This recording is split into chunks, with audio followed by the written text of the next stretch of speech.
We're very pleased to bring in my good and longtime friend Ryan Leslie from Sportsnet Flames, and I think he's in Cowtown. Hey, Les, good to see you.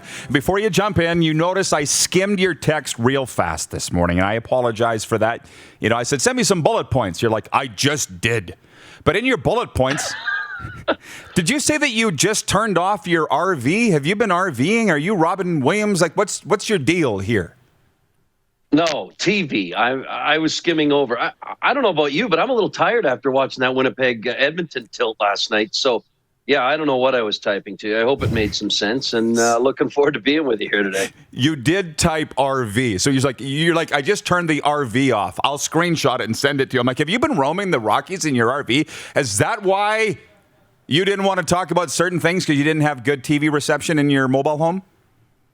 No, I'm just, when the season's over and you work so many, it's been a weird year, Roddy. And I did go back and type TV, so stay with me here.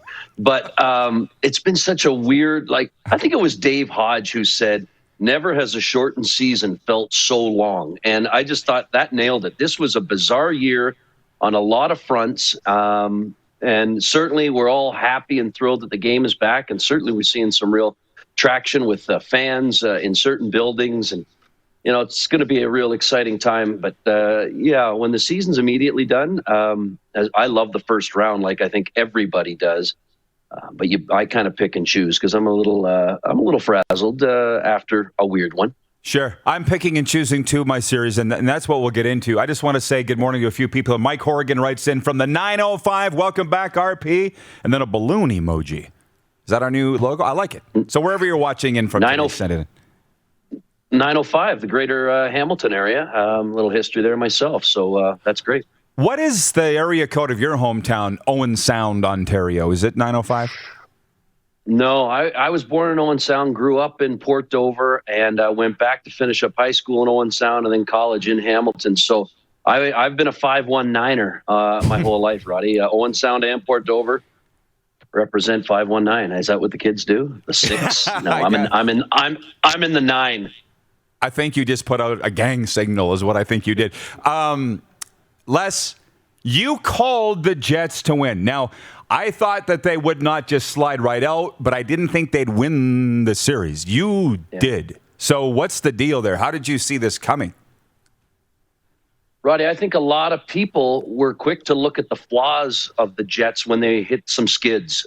I just felt they were too deep down the middle, and I felt they had a good goaltender. And you talk to anybody, as you have, and as you know, over the years, they'll tell you, you got to build through the middle, you got to have a good goalie, and you better have some guys on that blue line. Now, I know Winnipeg's blue line doesn't get a lot of credit, but I sort of feel they're better than maybe we think. And I hope that they get some recognition. I just think that team, I'm just so happy for Jets fans, Jets media, the Jets players themselves. That's just a team that when you look from afar, I really felt at various points this season that they were the best team in the North Division. I really do. Whether or not they get it together and whether or not it goes on this long run, it remains to be seen. But I think they've got so many good pieces that any team would dearly love to have. And I'm a big fan of their coach. And, he's one of those coaches, Roddy, for me, I think it's between Paul Maurice and John Cooper in Tampa. Whenever you're listening to whatever press conference or availability they're having, you either come away, you learn something, or you come away entertained. And for me, as an outsider looking in, what more could you ask for? I just think Paul Maurice is a fantastic coach, and I really hope that, because I know there's the knocks, he's got to get him over the hump. Don't get me wrong, I know that.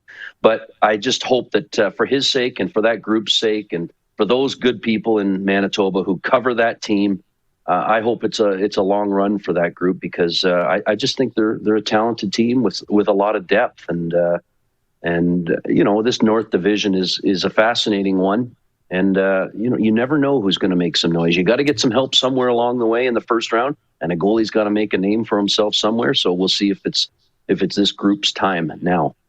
Yeah, well, as you pointed out, they're an easy group to cheer for, and I could see the whole country getting behind them soon. But, I mean, the Leafs are about split 50-50. Now, the thing, John Ohm in Winnipeg, He says to shut down McDavid in the first 2 games in Edmonton. Wowzers. Here's my thing on that, Ryan. I watch every game here in the Sweatpants capital. As you know, you're in our TV region, as are the Jets and Oilers.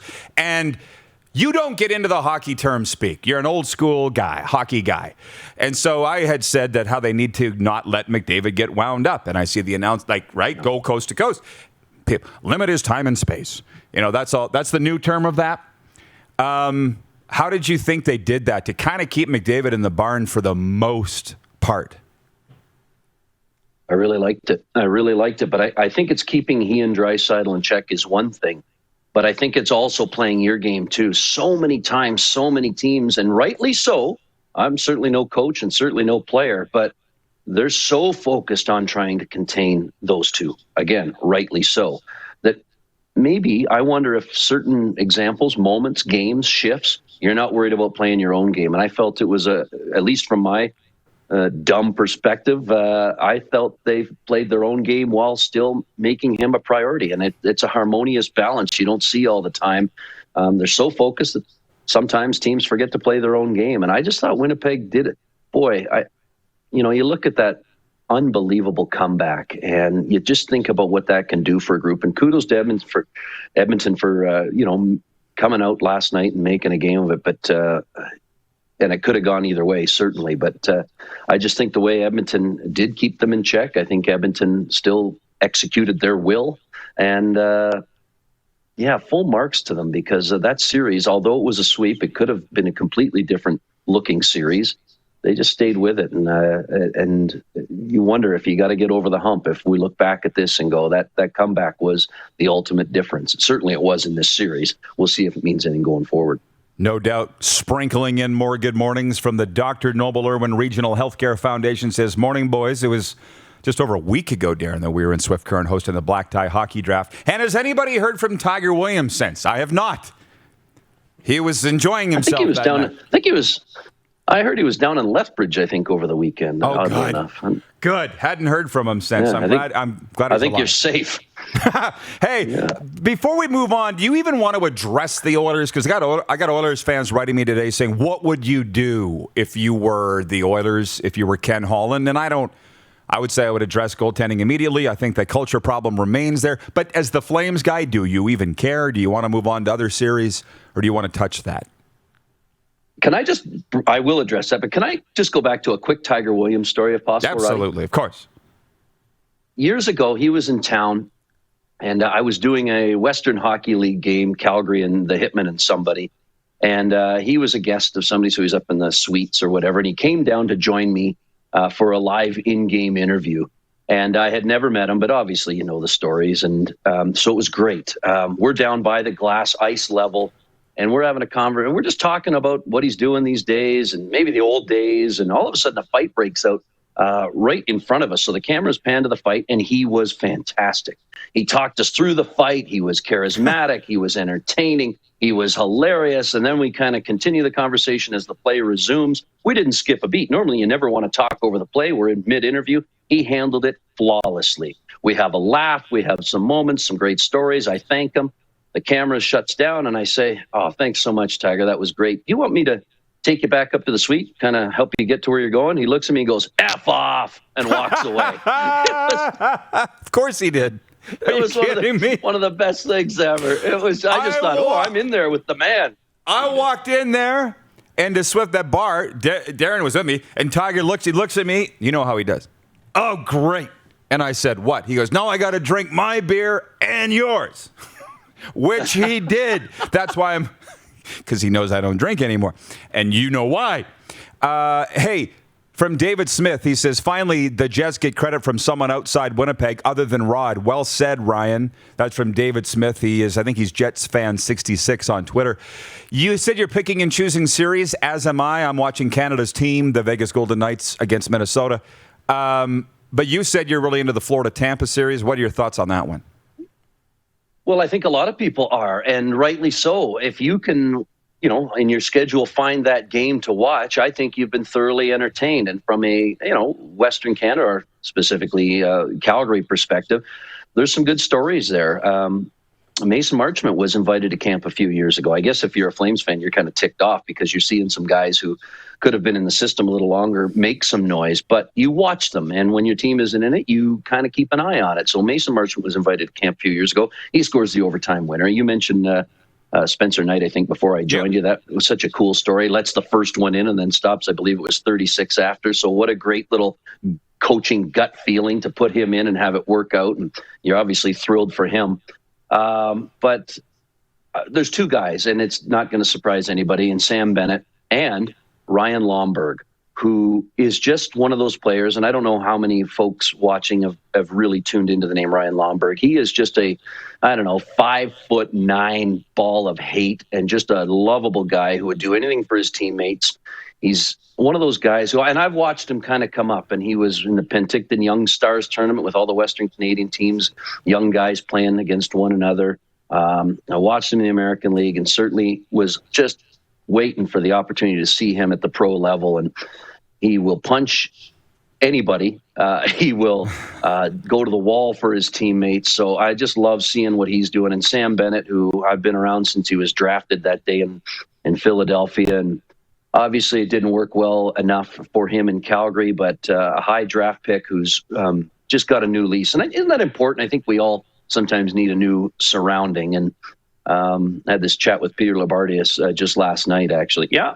And he and I were just talking about Sammy, watching the games for a few moments together. And it's just great to see Sam, making a name for himself again. And certainly he's got some guys to play with and a new lease on life. And I'm just thrilled to see it. So that's been an entertaining one. And, I spoke with John Cooper, maybe a week and a half, just prior to the playoffs starting. And, he knew he was going to get his big guns back, didn't know at what level they would be at. You know what he said to me, Rod? He said, "We're not a better team than we were last year, but we're a more mature team. We know how to win. It's just a matter of can we do it with various variables like injuries and whether or not we're going to be good enough." But I just thought that was interesting where he said we're a more mature team because they had some key departures, didn't they? Like key departures. Oh, yeah. And they didn't have like the Kucherovs for the entire season. So that is one that I think is just wildly intriguing when you go outside the North Division. Bogosian, Coburn, and they're still rolling. Hey, we got 75 seconds. How would Peter Labardius say that? Sometimes you need a change of scenery. How would he say it? Yeah, sometimes you just need a new surrounding, 4 new walls. And I'll say this, that usually ends up being good people.